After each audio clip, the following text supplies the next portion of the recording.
दीपिका पादुकोण एक पंडितानी है, ठीक है। उनको किस तरीके से देश में बदनाम किया जा रहा है, ये केवल इस गाने से ही कहानी शुरू नहीं होती। जब वो जेएनयू में बेटियों को पीटते हैं ये लोग, जो लोग आज भगवा को लेके आज पठान मूवी को टारगेट कर रहे हैं, ये जेएनयू विश्वविद्यालय के खिलाफ भी ये लोग आग उगलते हैं।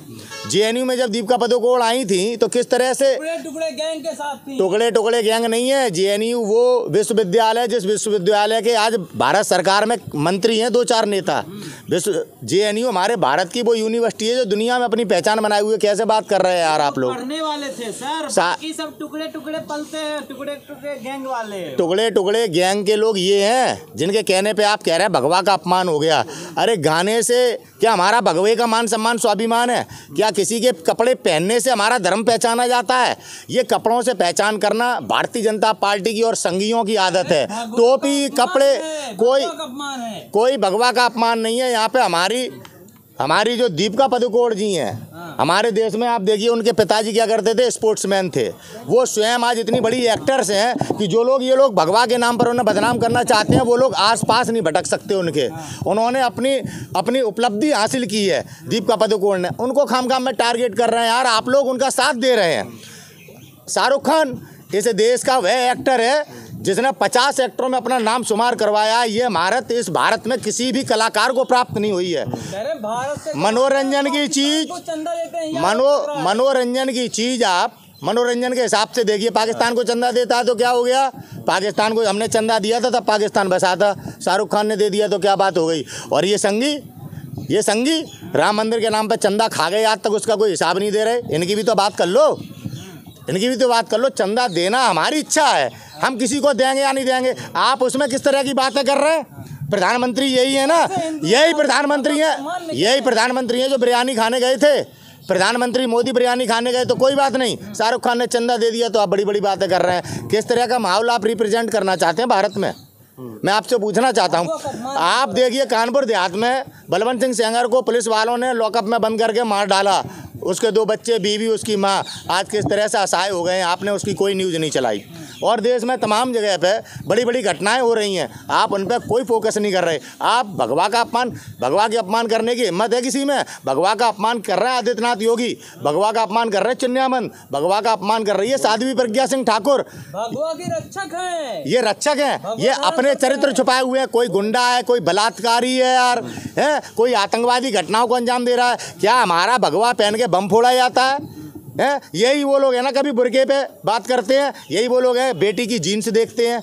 ये भगवा पहन के कहता है महिलाएं हमारे देश में नंगी होनी चाहिए। आपका रामदेव क्या मानसिकता है? कितने निचले पायदान पे पहुंच गए। अरे यार एंटरटेनमेंट करने वाली चीज़ से एंटरटेनमेंट किया जाता है। बेशरम रंग गाना आप लोग एंजॉय करिए। दीपिका पादुकोण एक पंडितानी है, उनको अपमानित किया जा रहा है। साथ में वो राजपूत घराने की बहू है।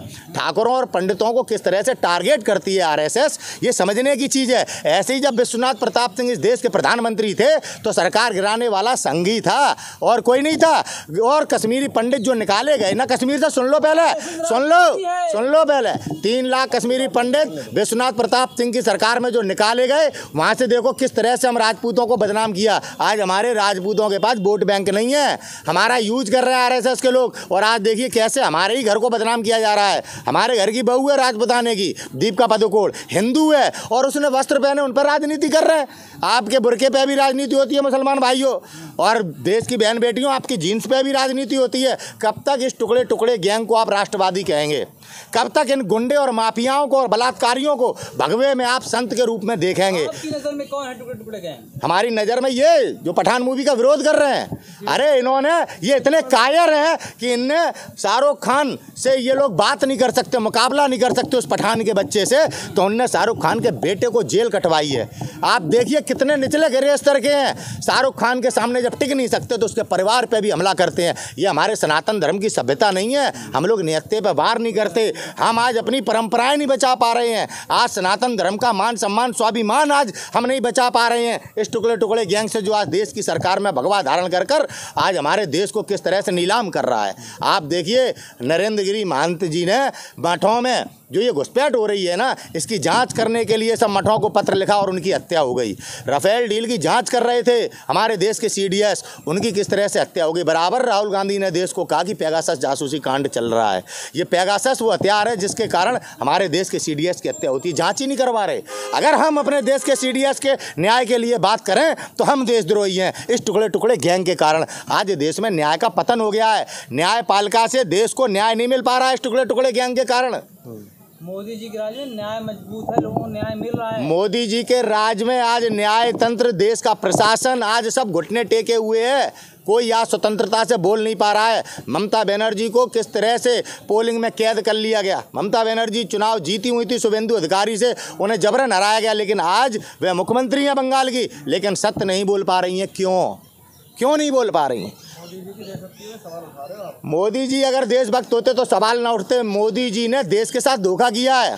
कहाँ है 2 करोड़ रोजगार जो देश के नौजवान से कहा था, वादा किया था गरीबों से? चाइना, फिर बीच में आपकी दलाली शुरू हो गई। नरेंद्र मोदी ने कौन सी ऐसी बात जो मंच से खड़े होकर बोली और जो पूरी कर दी?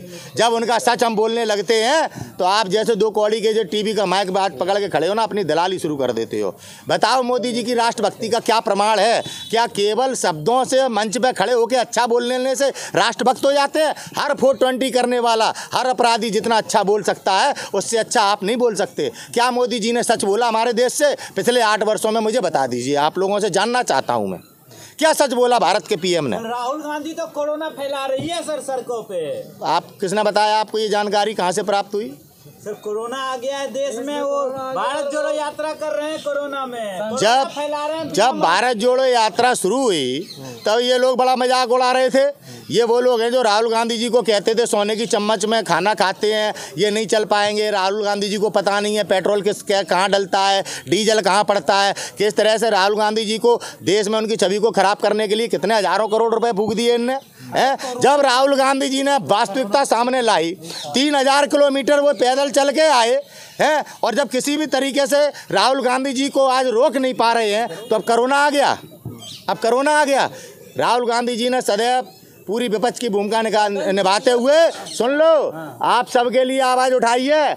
आज रवीश कुमार जैसा इस देश का सर्वश्रेष्ठ पत्रकार पत्रकारिता नहीं कर पा रहा, तुम्हारे जैसे 2 कौड़ी के ढक्कनों के कारण। जब सही बात करते हो तो तुम बीच में से कुछ भी ले आते हो। कोरोना आ रहा है क्या? पहले किस तरह से कोरोना की आड़ में सरकार है सेट। मोदी जी कहाँ पे? अभी एक भी फ्लाइट बंद हुई है? दिल्ली में 227 एक भी फ्लाइट बंद हुई क्या? चाइना से जो कोरोना फैल रहा है, चाइना से आवागमन बंद हुआ? आप भारत जोड़ो यात्रा के प्रति षड्यंत्र कर रहे हैं और उसमें आप सब सहभागी हैं। आज देश किन परिस्थितियों में एक DM कार्य नहीं कर पा रहा, DM को चाटुकरताई करनी पड़ रही है 2 कौड़ी के नेता की। एक IPS काम नहीं कर पा रहा। आपने क्या चैनल नहीं देखते हैं आप? तुम्हारा टीवी चैनल इस देश में तोड़ रहा है देश को। तुम कभी नागरिकों की आवाज़ नहीं दिखाते हैं। जिन लोगों पे अत्याचार हो रहा, कितने गरीबों के मकान तोड़ दिए सरकार ने। कौन से गरीब की पीड़ा आपके यूट्यूब पे देखने को मिलेगी? मुझे बताओ। कितनी हम धर्म के नाम पर मस्जिद तोड़ के मंदिर बनाएंगे क्या? आप क्या सनातन धर्म को इतना कमज़ोर और कायर समझते हैं? रामराज इसे कहते हैं कि आप मस्जिद तोड़ोगे? रामराज इसे कहते हैं कि आप मुसलमान के घर तोड़ोगे, बुलडोजर चलाओगे? इसे रामराज कहते हैं। परिभाषा बदल दी आपने किस तरह से आज देश पे अत्याचार कर रहे हैं, आम नागरिक की आवाज़ को दबा रहे हैं। किसान जब बैठता है अपनी मांगों को लेके तो 2 कौड़ी के दल्ले कहते हो ये आतंकवादी बैठा है, ये खालिस्तानी बैठा है। आज हमें बता रहे हो, तुम हमें समझा रहे हो।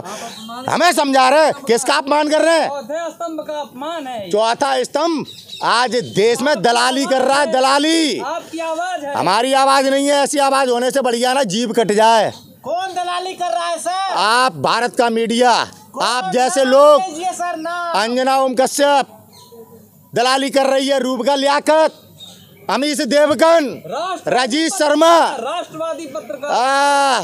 राष्ट्रवादी पत्रकार एक था रवीश कुमार। तुम्हारे देश का प्रधानमंत्री और तुम्हारे देश के जो राष्ट्रवादी उसको झेल नहीं पा रहे। यही है 56 इंच की छाती। एक पत्रकार ने दिखा दी औकात, तुम लोग उस पत्रकार का सहयोग भी नहीं कर पा रहे। तुम इतने गरीब अपने जमीर से हो। अपने इतने गरीब हो अपने जमीर से। एक आम आदमी जब आवाज़ उठाता है तो तुम कोरोना घूस देते हो बीच में। एक आम आदमी अपनी पीड़ा कहता है तो तुम भगवा घूस देते हो बीच में। तुम जैसे लोगों के कारण आज देश में आम नागरिक प्रताड़ित हो रहा है, इस बात को याद रखना। अब आगे मूवी, अब तुम्हें बताएं देखेंगे नहीं देखेंगे, पूरी दुनिया देखेगी। वैसे कोई जाता नहीं देखने, लेकिन इस टुकड़े टुकड़े गैंग के कारण, इस टुकड़े टुकड़े गैंग ने इस देश के नौजवान से उसका भविष्य छीन लिया है। उसे हथियार पकड़ा देना चाहते हो धर्म के नाम पे, हैं? क्या हमारा हिंदुत्व खतरे में है? हम मुगलों से हम खतरे में नहीं आए, अंग्रेजों से हम खतरे में नहीं आए। आज देश में 56 इंच की छाती को प्रधानमंत्री बना दिया तो देश ही खतरे में चला गया है। वाह भाई वाह, किस तरह की बातें आप हमारे देश में हमारी जनता को भ्रमित करके आज कहाँ ले आए देश। ने कहा अगर 1000 हिंदू भी नहीं जाते हैं तो समझूंगा कि हिंदू मजबूत हो रहा है। साध्वी प्रज्ञा सिंह ठाकुर एक आतंकवादी मालेगांव बम ब्लास्ट में आरोपी हेमंत करकरे की हत्या की साजिश करता, उसकी लिए आप बात कर रहे हैं यहाँ पे। सांसद है वो दुर्भाग्य है इस देश का, तभी तो नीलाम हो रहा है, तभी तो आज एक IPS इन गुंडों के तलवे चाट रहा है, आज न्याय नहीं दे पा रहा है। तभी तो ये पुलिस वाले घर तोड़ रहे हैं हमारे कि सांसद साध्वी प्रज्ञा सिंह ठाकुर है। तभी तो आज हमारे देश के नागरिकों के साथ कभी हिंदू मुसलमान के नाम पर, कभी धर्म के नाम पर दीपिका पादुकोण एक हिंदू बेटी को टारगेट किया जाता है, कभी एक हिंदू बेटे को JNU में टारगेट किया जाता है, कन्हैया कुमार को। केवल इन जैसे लोगों को आप सांसद बना देते हो, आपको और कोई चुनने को नहीं मिला।